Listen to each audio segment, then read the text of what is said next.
इस मूवी की स्टोरी पिछले पार्ट के 1.5 साल बाद की है और अब तक वेनम और एडी ब्लॉक एक ही शरीर में रह रहे थे, पर उन दोनों में फिलहाल काफी अनबन चल रही थी क्योंकि वेनम खुल के जीना और बुरे लोगों को मारकर खाना चाहता था, लेकिन एडी इसके लिए राजी नहीं होता और वो वेनम को अपने अंदर ही दबा कर रखता है। इसी बीच एक दिन एडी को एक क्रिमिनल का इंटरव्यू लेने बुलाया जाता है जिसका नाम था क्लीट्स कैसिडी। कैसिडी एक सीरियल किलर था जिसने अब तक कई लोगों को मारा था और उसने उनकी लाशें कहीं छुपा दी थी। पुलिस ये जानना चाह रही थी कि उसने किस किस को मारा है और उन्हें कहाँ छुपाया है, पर कैसिडी अपना मुंह नहीं खोल रहा था और वो सिर्फ एडी ब्रोक से ही बात करना चाहता था क्योंकि क्लीट्स की पर्सनल लाइफ थोड़ी बहुत एडी के जैसी थी, इसीलिए वो उसे दोस्ती करना चाह रहा था। फिर जब उसका इंटरव्यू लेने आता है तब कैसे कैसिडी उसे बोलता है कि अगर वो उसकी बातें सुनेगा तो वो अपने सारे राज उसे बता देगा, लेकिन एडी उसकी बातों पर ध्यान नहीं देता और वो वेनम की मदद से कैसिडी की बनाई हुई सभी ड्राइंग को समझ लेता है और उससे ये पता लगा लेता है कि कैसिडी ने लोगों की लाशें कहाँ छुपाई हैं। इसकी वजह से एडी का करियर बहुत आगे बढ़ जाता है और कैसिडी को मौत की सजा हो जाती है, जिससे वो एडी से नफरत करने लग जाता है। फिर अपनी सजा के कुछ दिन पहले एक आखिरी बार एडी को मिलने के लिए बुलाता है और जब एडी जाकर उससे बात करता है तब कैसिडी उसे बहुत बुरा भला कहता है, जिसकी वजह से वेनम को गुस्सा आ जाता है और वो उस पर हमला कर देता है। तभी कैसिडी एडी के हाथ पे काट लेता है और क्योंकि उस वक्त एडी के शरीर में वेनम था, इसीलिए कैसिडी के उसे काटते ही वेनम का एक हिस्सा उसके पास चला जाता है और वो कैसिडी के शरीर में बढ़ने लगता है। दूसरी तरफ एडी और वेनम का झगड़ा हो जाता है क्योंकि वेनम काबू से बाहर हो गया था। इसी वजह से एडी उस छोटे हिस्से को अपने शरीर से बाहर निकाल देता है और तब वेनम भी खुशी खुशी एडी से अलग हो जाता है और वो दूसरे लोगों के शरीर पे कब्जा करके आजादी से घूमने लगता है।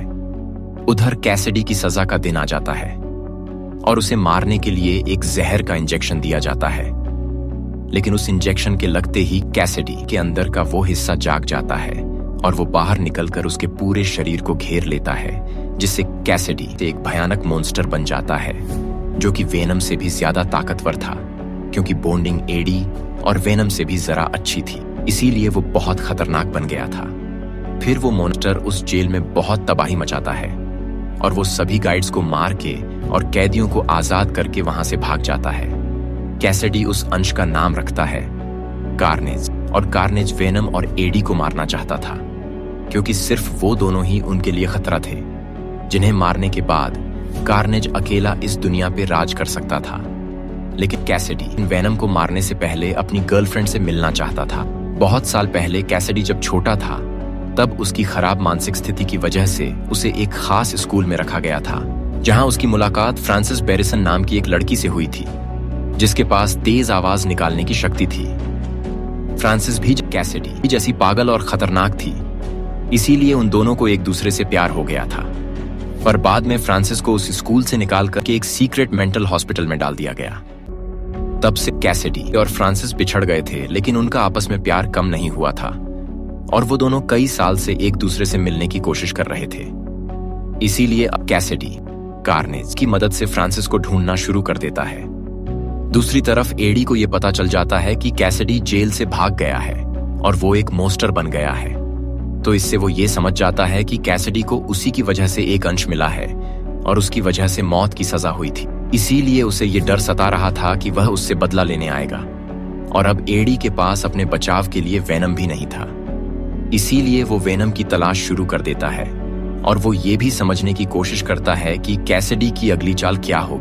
उधर कैसिडी ये पता लगा लेता है फ्रांसिस को रैमन क्राफ्ट में कैद रखा गया है, इसीलिए वो वहां पहुंच जाता है और वो कार्नेज की मदद से फ्रांसिस को आजाद कर देता है।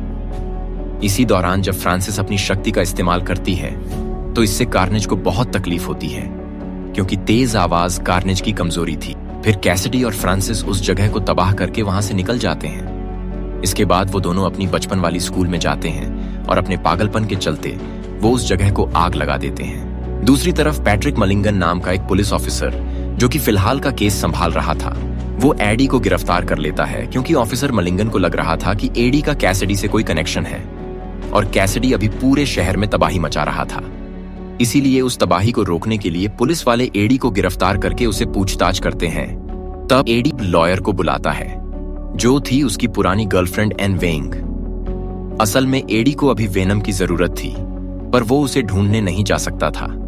इसीलिए वो एन को पूरी सच्चाई बताकर उसे वेनम को ढूंढने बोलता है, और तब एन अपने नए बॉयफ्रेंड डैन के साथ मिलकर वेनम को ढूंढ लेती है और वो खुद वेनम का रूप लेकर जेल तोड़ के एडी को आजाद करा देती है।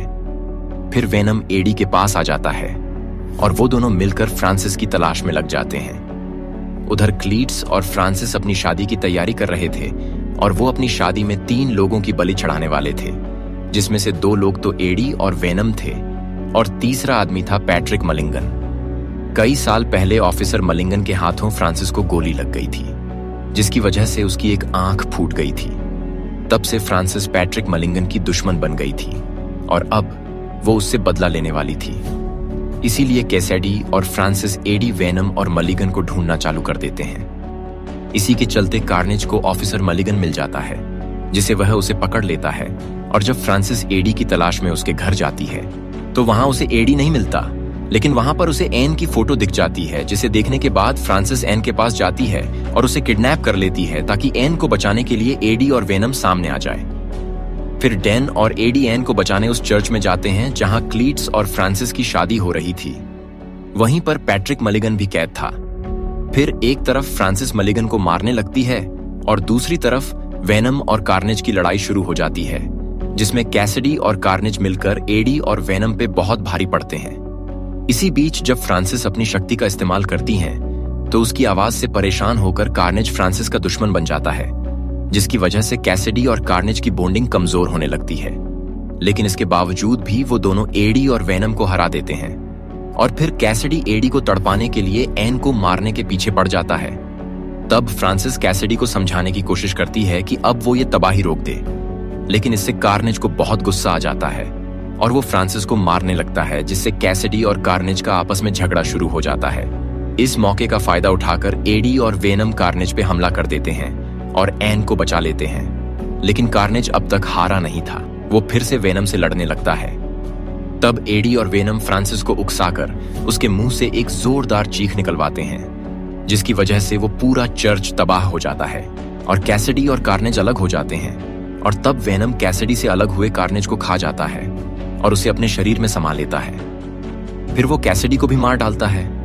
उस चर्च की तबाही में फ्रांसिस भी मर गई थी, लेकिन उधर मलिगन पे जानलेवा हमला होने के बावजूद भी वो अब तक जिंदा था, क्योंकि उसकी बॉडी में भी अब एक सिम्बियोट आ गया था।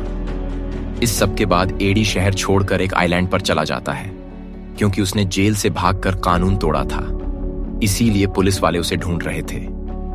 और अब हमें दिखता है कि एडी और वेनम अपने यूनिवर्स से टेलीपोर्ट होकर एक दूसरे यूनिवर्स में पहुंच जाते हैं, क्योंकि उस यूनिवर्स में डॉक्टर स्ट्रेंज ने इन्हें एक ऐसा जादू किया था जिससे स्पाइडरमैन को जानने वाले सभी लोग उस दुनिया में आ गए थे। और क्योंकि हर वेनम का अंश मल्टीवर्स के दूसरे अंश के दिमाग से जुड़ा हुआ था, इसीलिए वेनम को यह मालूम था कि पीटर पार्कर स्पाइडरमैन है, जिसकी वजह से उस पे डॉक्टर स्ट्रेंज का जादू काम कर गया।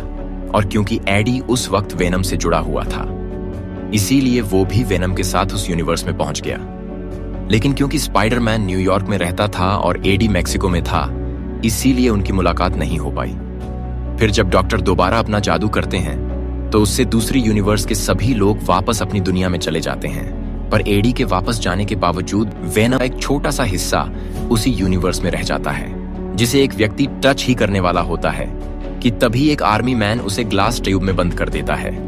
और अब हम देखते हैं कि कई सौ वेनम के अंश मिलिट्री कैंप में कैद है, जिन्हें एडी और वेनम छुड़ाने की कोशिश कर रहे हैं, क्योंकि धरती से बहुत सारे एस्टेरॉयड टक्कर आते हैं, जिनमें बहुत सारे एलियन क्रीचर्स हैं जो वेनम से भी कई गुना ताकतवर है, जिस वजह से वेनम अपनी ही मिलिट्री से टक्कर लेता है और सभी वेनम से कहता है वेनम, जिसके बाद वह एक घोड़े को भी वेनम में बदल देता है, जिससे वह तेजी से एलियन क्रीचर के पास पहुंच सकता है। और जब उसे पता चलता है कि क्रीचर एक एरोप्लेन को अपना निशाना बनाने वाला है, तो वह पहले ही प्लेन से चिपक कर क्रीचर का इंतजार करता है, लेकिन क्रीचर उस पर भारी पड़ता है, जिससे वेनम भी उसे काबू नहीं कर पाता और वह एलियन क्रीचर मिलिट्री बेस पर हमला कर देता है, जहां से वह वहां कैद रहस्यमयी क्रीचर्स को छुड़ा लेता है। लेकिन अब वेनम एडी से कहता है कि Eddie, the time is come, और फिर शुरू होता है महायुद्ध वेनम के अंशों का और विनाशकारी रहस्यमयी क्रीचर्स का। इस बैटल